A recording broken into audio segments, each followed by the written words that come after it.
in a charcuterie pot, it's a ladder between fats or organs you're using, like pork liver, very strong. But if you dip in the milk a day or two in advance, it will smooth and tenderize the liver. It will be not that strong. I mean, if you're a big fan of the pork liver, that is good. But pork liver can be very, very strong also. Okay? So be careful with that. Nothing should be over powerful when you're doing that. Okay? Fat content when you're doing charcuterie. Most of the time when I work in a restaurant, I always follow my grandmother the way they used to work at the farm. And my parents and in a family, we do 1/3 for each. Except when you do a game pate. A game pate should be 50%. And after you cut between the liver, if you get involved, and the pork meat, if you get involved by 25%. Do you understand what I'm saying? Now, if you do a duck terrine, you want the duck flavor, I will put 50% of meat of duck. I put 25% of fat and 25% of pork butt or pork shoulder. Soft fat are not good to use in the charcuterie. Hard fat, like what? Fat back. The fat back is like that part you find here, and you always go down a little bit. But more you go down to the belly, it gets soft. Like what? The bacon. Ooh. Okay, the bacon don't come from the top, it comes from the bottom here. You understand? So, again, the fat back have to be, harder it is, better it is for you making charcuterie. Okay? Couple things when you're making charcuterie, and that you guys, you go see more. But the group who was here and we made the pate. When you're doing the pate, we have a grinder machine, and that is what we have in Lovol à la carte garde-manger. This grinder. What you do with that, everything has to be cold. All the equipment have to be cold. All the ingredients you're using have to be cold. Are we clear with that? Meaning eggs, cream, onions, whatever the garnish you're cooking, sweating, put in the refrigerator, make sure it's cold. The meat by itself has to be cold. The fat has to be cold.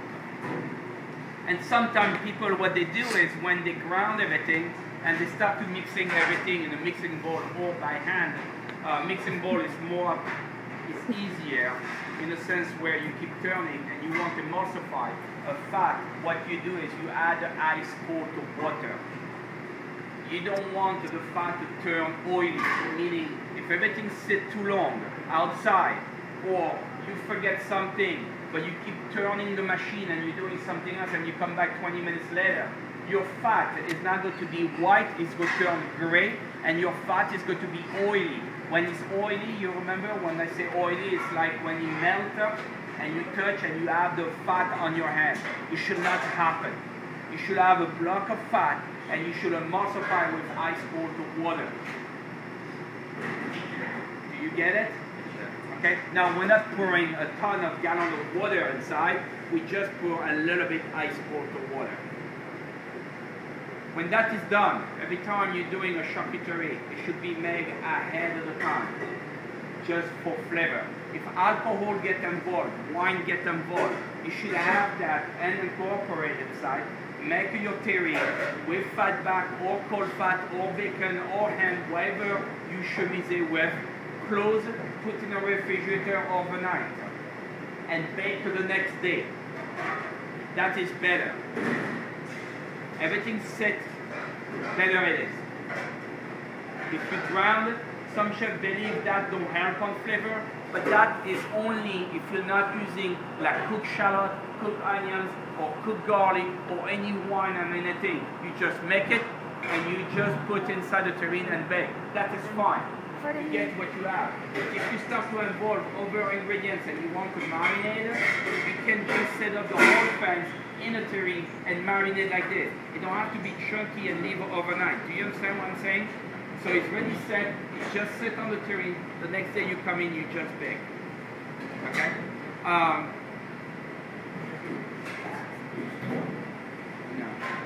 No ice on board, ice cold water. You don't want any fragment of ice inside, because that eventually will melt and turn water, and you go have water inside your force meat.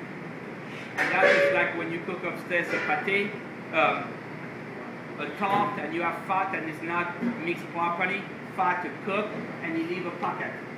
Do you understand what I'm saying? Yeah. You said 1 to 1. That 1/3. But that the school goes by 25. The school goes by 25 to 30% of fat when you're doing a charcuterie. The amount of fat that you incorporate. Sorry, guys. School added that decide. Good night. Figure out they use at 25 to 30%. is that fat, lean meat, and what? No. What? Oh, the 1-1-1 Yeah. for me, liver, meat, lean meat, and fat. Okay? But for the school, again, they use to 25 to 30% of fat. Huh? Now, this I explained to you. Guys, this is an example I give you what we do. To go back to what the school want to you to understand, it's on your book. They figure out for them, when they're doing charcuterie, is an amount of 25 to 30% of fat when you're working with the charcuterie. Okay? This is what you have to remember. Alright? Smoking. When you guys use smoke, you did that. It's a two different way to do it. Cold smoke and a hot smoke. That was a lesson upstairs about smoking when you guys would do, I think, the preserve lesson. Okay? On your book upstairs, he told you to do at 80 degrees. What, 100 degrees. What I do is I like to do 80 degrees. Cold and hot. Okay? So it means if you're cold, is 80 below. If it's hot, it's 80 above. You understand? You should never go down under the 80. So you're not going to have your smoking. So you should never exceed 100 degrees when you make a hot smoke. Because after that, you don't smoke anymore, you're cooking. And that is a difference. Okay? So be careful with that. Why are we smoking? Yeah, that is good. What else? Preserving. For preserve. But when we say preserve, we mean what? Oh. To avoid to have bacteria developing. Because now your meat is ready smoked, it's cooked in a certain way. So it will be no more anything can grow under that. Now, of course, if you smoke today and you come back 10 years later, don't say, oh, chef told us it's fine. It's 10 years later, guys, so come back on earth, huh? Alright? So the appearance also change.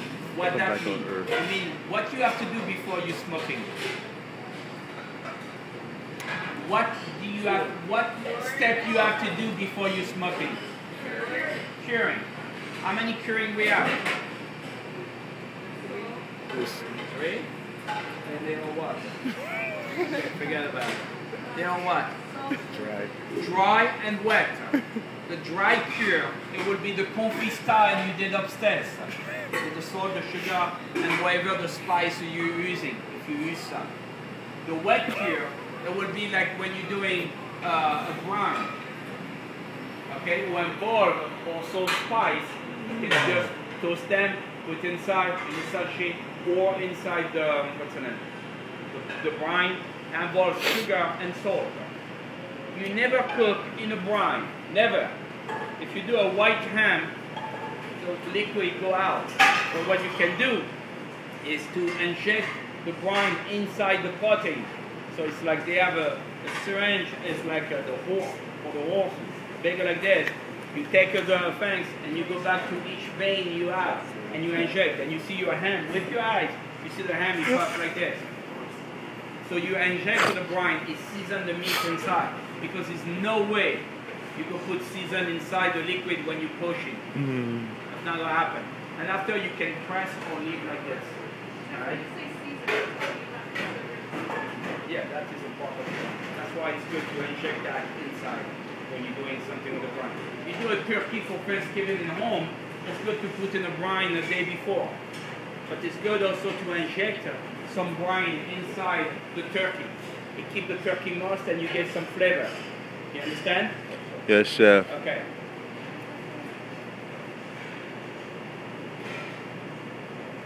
Any question?